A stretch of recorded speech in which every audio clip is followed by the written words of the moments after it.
Mr. Chief Justice, judges of the Supreme Court. My name is Kithure Kindiki for the first respondent.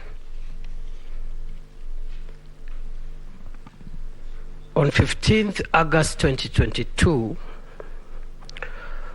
a mob of people, including people holding senior positions as state officers, invaded the dais at the National Tallying Center of the presidential election at the Bomas of Kenya. In what I regard as a very, very orchestrated and clear attempt to interfere with the powers of the IEBC to declare the presidential results following the verification and tallying of those results. As a result, chaos erupted. Several IEBC commissioners, staff, and other people who were lawfully at the tallying center were seriously injured. To date, nobody has been asked even to write a statement on what happened on that day. Today, no investigations whatsoever have been made by the agencies of state which should be doing this. And to date, this heinous and frontal attack on our democracy remains unresolved, and the perpetrators are marauding around the country, and some of them are in this courtroom. Chief Justice, judges of the Supreme Court, the events on that fateful day mirror what, in our respectful view, took place on January 6, 2021, when a rowdy gang of violent protesters laid siege on Capitol building in Washington, D.C., in the United States of America, following the spectacular defeat of Donald Trump as president of that country in the 2020 election. The chronology of events of that day, the day our country was shamed in the eyes and in the presence of diplomats from all over the world, local and international press. The events are detailed in the affidavit of Mr. Wafula Chebukati, a gallant son of Kenya. That affidavit is before this court and is dated 26th August 2022, particularly paragraphs 58 to 75. This has been corroborated, my lords, my ladies, by the affidavit of Professor Abdi Gulie and Boya Mulu, the affidavit of Boya Mulu, both of which are before this court, and the relevant parts are paragraphs 17 to 37 and paragraphs 9 to 10, respectively. We respectively submit that the aforesaid activities at the National Tallying Center on 15th of August 2022, regrettably perpetuated by emissaries, agents, supporters, and sympathizers of the first petitioner, who is now before this court seeking redress. Those events and those activities amount to nothing short of a flagrant attempt to overthrow the constitution of our country, to subvert the sovereign will of the people of Kenya, contrary to Article 1 of the Constitution. It is our view that those events alone constitute nothing but an attempt to establish a government unconstitutionally, contrary to Article 3.2 of the Constitution. And in our humble and respectful view, Chief Justice, my lords, my ladies, the events of that day are basically an attempted but failed coup d'etat. Unfortunately, the jurisdiction of this court under Article 140 does not allow it to punish these egregious acts of treason, but these events must inform the context in which the main petition and its offshoots ought to be adjudged. Curiously,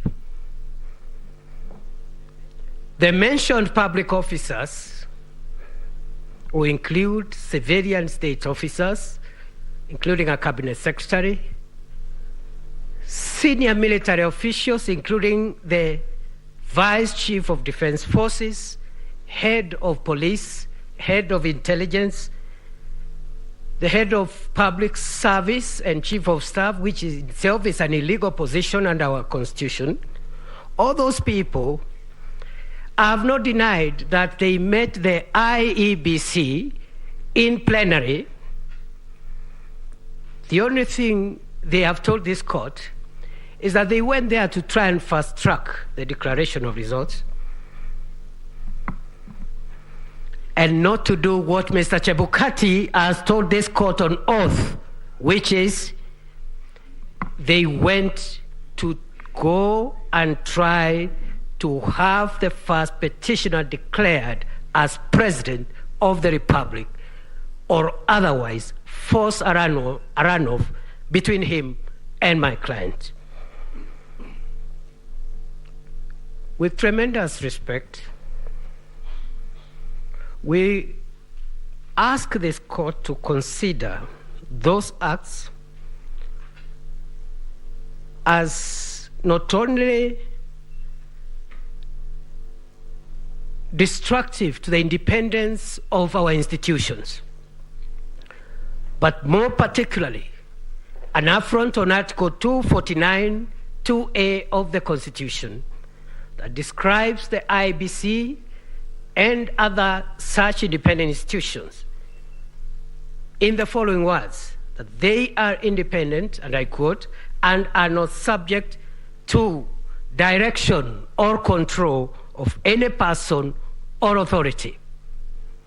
That includes, in our humble view, positive and negative interference, even if, for argument's sake, which is denied, that those heads of very sensitive institutions walked into a plenary of the IBC to fast-track the declaration of result. Even that in itself is illegal and unconstitutional. What are the principles upon which the context we have laid should be adjudicated? Chief Justice, members of the Supreme Court, it is the submission of the first respondent that there are at least three immutable principles that run across most Commonwealth jurisdictions upon which this petition and its offshoots should be adjudged. One is the principle that no election shall be questioned or declared void because of errors, informalities, irregularities, or illegalities that have little or no bearing to the process and the result. This principle, Chief Justice, judges of the Supreme Court, this principle has endured for more than 150 years and was first initiated in the United Kingdom Ballot Act of 1872, Section 13. 2, that the burden of proof in election petitions lies on the person who seeks judicial invalidation of the election, not on the respondents. This principle has been cited in one of the authorities we have relied in and already highlighted by learned counsel's senior counsel Fred Ngatia, the case of John Mahama versus the Electoral Commission of the Republic of Ghana, 2021. Principle number 3, and this is specific to Kenya and the minor KI decision. The polling station is the true locus for the free exercise of the voters' will, and I'm shocked to see the petitioner and the latest pseudo petitioner, because when I listened to the Attorney General with due respect, I clearly thought that we are listening to another petition, especially on the issue of Article 138.3c, despite the assurances that he was not opposed to any petition, and I think he fell short of saying he's supporting the petitions. What are the specific principles in the interest of time? The first one, the 3 are the general principles. What are the specific principles? 1, and what I intend to demonstrate with these specific principles and the general principles is that the answer to the question on the issue number 5 is in the affirmative. That yes, the IEBC carried out verification, tallying, declaration of results in compliance with 138.3c and 138.10. These are the reasons. Number 1, the verification and tallying happened and was done by the chairperson, commissioners of IEBC and the staff at the National Tallying Center in the presence of the candidates of the agents of the presidential candidates. And this is in the affidavit of William Ruto, paragraphs in support or in opposition of the petition, paragraphs 18 to 20, and the affidavits of Veronica Nduati, paragraphs 7 to 14. Number 2, the IEBC complied because an interpretation to the effect that Article 138.3c refers to the 7 commissioners, or a majority of them, is inaccurate and pedantic for this reason, that the Constitution and the Elections Act attributes to the Commission certain acts that are eventually done not by commissioners but by both the permanent and temporary staff of the IEBC at the polling station, at the constituency the constituency tallying center and county tallying center, and I dare say even at the national tallying center. And that explains why, for example, the Constitution in Article 86.5 and 86B and 86C talks about the commission, but the work eventually is done by returning officers and in the first instance by the presiding officers. C, B, and C of Article 86 of the Constitution, which is not speaking about the National Assembly election or any other election, but the presidential election. The actions of returning officers, presiding officers, are deemed to have been done by the Commission, and that explains our argument. Number 3, an interpretation to the effect that Article 138.3c refers to the 7 commissioners would lead to an absurdity in interpretation, because it is not humanly possible for the 7 men and women who are commissioners, however important they think they are, it is not humanly possible for them to tally results emanating from 46,229 polling stations across the country at the moment. Number 4, verification, tallying, and declaration was done because the right to franchise, Chief Justice, judges of the Supreme Court, this right in Article 38 of the Constitution cannot be subjected to the will, to the veto, or even to the ego of 7 men and 7 women.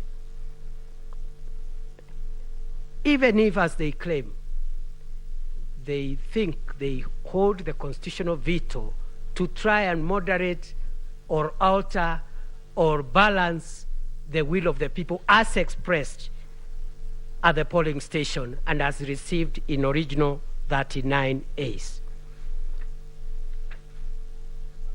Number 5, verification, tallying, and declaration was done, even, I dare say, Chief Justice, judges of the Supreme Court, even for the 27 constituency results that were not verbalized. They were not announced verbally, but they were declared because they were posted in the website after chaos broke out at the National Tallying Center. I want to invite the court to consider, in interpreting whether what has been pleaded before this court in terms of what the commission did after that risk on life and limb happened. I want to plead and persuade this court to invoke, by way of analogy, 3 doctrines of law. The first one is the doctrine of frustration in the law of contract, where there are contractual obligations to be performed, but the contract is frustrated. Number 2, the doctrine of necessity in international law. And thirdly and finally, the doctrine of supervening impossibility, where there are legal obligations, but the party on whose those obligations accrue cannot perform them as a result of supervening impossibility. Chief Justice, my lords, my ladies, number 6, the IEBC verified and tallied and declared all the results because none of the 46,229 from 34As have been impeached.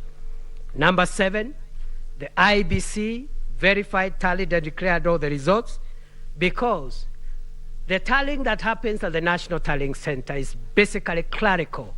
And I think the commissioner should know none of them, including the chairman, has any role whatsoever that is significant other than just recording the clerical and arithmetical issues.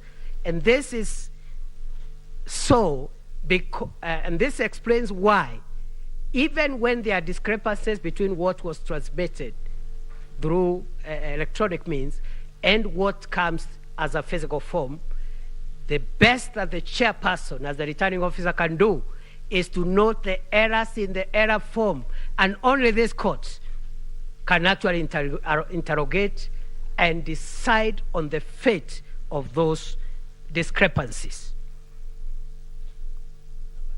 Number 8, verification, tallying, and declaration was done pursuant to 138.3C and 138.10 because an interpretation in the opposite direction would lead to a constitutional crisis where commissioners who think they have a role to veto and moderate the expression of the will of the people of Kenya in the vote can decide to form factions and have their own candidates, declare their own results, which they have verified in quote and tallied in quotes. Finally, Section 10, 11, and 11A of the Elections Act envisage the commission to include the secretariats and staff, and therefore verification was done according to the affidavit of William Ruto, the affidavit of Veronica Duarte. The tallying was done in the presence of agents at the National Tallying Center. With tremendous respect, I would like to conclude by submitting that this court should find that a petitioner whose agents and supporters are engaged in a kind of behavior that is now of public notoriety, and I invite the court, over and above what is pleaded, to take judicial notice of of the events of that day. A petitioner whose supporters, sympathizers, and agents engaged in those kind of things should not be anywhere near the hallowed ground of a Supreme Court of the Republic of Kenya, trying to seek relief, among them a relief under Section 80A,